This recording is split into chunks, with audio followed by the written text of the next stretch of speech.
Beltran, Dr. John Donny Ramos, Dr. Carlota Lucena, all the administrators, faculty members, staff, and students, the organizing committee headed by Professor Cecilia Banat, fellow alumni and guests. A pleasant afternoon to all of you. It is an honor to speak before you, dear colleagues and friends. It has been a long time since I last set foot in this campus, and wow, it's good to be back. Let me start by quoting a fellow Tomasian doctor. You know him, Dr. Jose Rizal. Ang hindi marunong lumingon sa pinanggalingan ay hindi makararating sa paroroonan. Or, he who does not know how to look back at where he came from will never get to his destination. It is always good to look back where we came from, to remind us who we used to be and how we became the person we are today. Well, after graduating from high school in 1993, I was bound to NDU Novitiate in Cotabato. I chose to be a seminarian under the oblates of Mary Immaculate. Instead of pursuing my childhood dream to become a doctor, because I thought at that time it was the best thing to do for me, to alleviate my parents of responsibilities to provide for my tuition expenses. My parents were not well off, and I knew that sending me to college would be a financial challenge to them. However, I changed my mind shortly before our departure time for Cotabato. I decided not to join the group. Father Romy Saniel, my vocation director, gave me a path and brought me back home. My dad was an electronic technician, and my mom was a graduate of UST Food and Nutrition, but was not able to practice her profession. Her only source of income was our sari-sari store, and surely that was not enough to send me to college, and for sure, to medical school. My parents had to sell our older type Jeep and a piece of land in Nueva Ecija, among others, in order to send me to college. We also received support from my relatives here and abroad. Ganyan naman tayo mga Pilipino, tutulungan. My parents would constantly tell me, "Anak, wala kaming maipamamana sa'yo, kundi ang iyong edukasyon. Kaya't ito'y iyong pagtsagaan at pagbutihan." Well, I endured 4 years of college with a tight budget. After graduation, I was unsure whether I should work as a researcher, teacher, consultant, or if I could pursue my dream of becoming a doctor. I took the UST Medicine entrance exam, and luckily, I was accepted. The problem was, who will finance my schooling? Sagot ng aking mga magulang, basta pagbutihan mo ang iyong pag-aaral, may gagapang at mairaraos din natin yan. Every single day of med school was a struggle.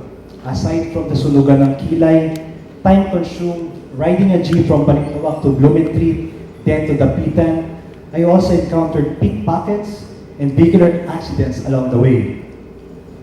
I was one of the few medical students who commuted to school every day because we didn't have our own car, and neither did I have the budget to rent a dorm near the campus. Eventually, I was able to graduate from UST Faculty of Medicine and Surgery and passed the board exams. I then pursued ENT Head and Neck Surgery Residency Training Program at East Avenue Medical Center for 4 years. Thereafter, I received a scholarship grant and went to Basel University Hospital in Switzerland and St. Elizabeth and Krankenhaus in Germany for further training in craniomaxillofacial reconstructive surgery. And then afterwards, I took a fellowship training program on facial aesthetic surgery. I did not stop there. I challenged myself further to take my master's degree in hospital administration. So you see, I've been through a myriad of struggles and decision-making before reaching this point. I have learned to be resilient amidst any challenge that comes my way because I remained hopeful and proactive. and my desire to continuously improve my skills and learning new things has led me to where I am today. So, why am I sharing this to you? I wanted to remind each one of us that we are not just any student. We are Thomasian students, instilled with three important values of commitment, competence, and compassion. So, no matter what field you tread, these values will help us become resilient in facing the challenges that we encounter along the way. One value we set Thomasian doctors apart from others is compassion. I pride myself that as a Thomasian doctor, we treat our patients with compassion. As a doctor in a government hospital, I have seen patients at the base of the pyramid in the worst medical conditions, but without means to finance their medical treatment. And every day, the challenge is to help these patients, cure them, make them feel better despite the financial challenge. I would like to cite Hicks Amalia et al. In 2013, who highlighted the idea of inclusive innovation. This means that new goods and services are developed for and or by those who have been excluded from the development mainstream, particularly the billions living on lowest incomes. My past experiences in life taught me to be compassionate and sensitive to the needs of my patients, most of whom belong to the low-income bracket of our society. We must develop a set of values within ourselves to determine right from wrong and to effectively denote genuine concern and care towards others, because our contribution to the society may serve as a source of motivation.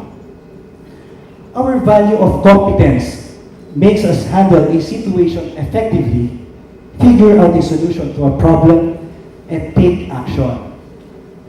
All of this is our commitment to our society and to ourselves. A better future begins within us.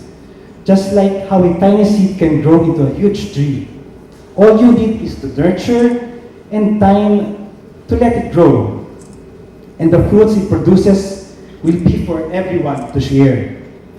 Always remember that no matter how small one's contribution to society may seem, it could create a huge impact, because nothing significant ever happens without beginning small.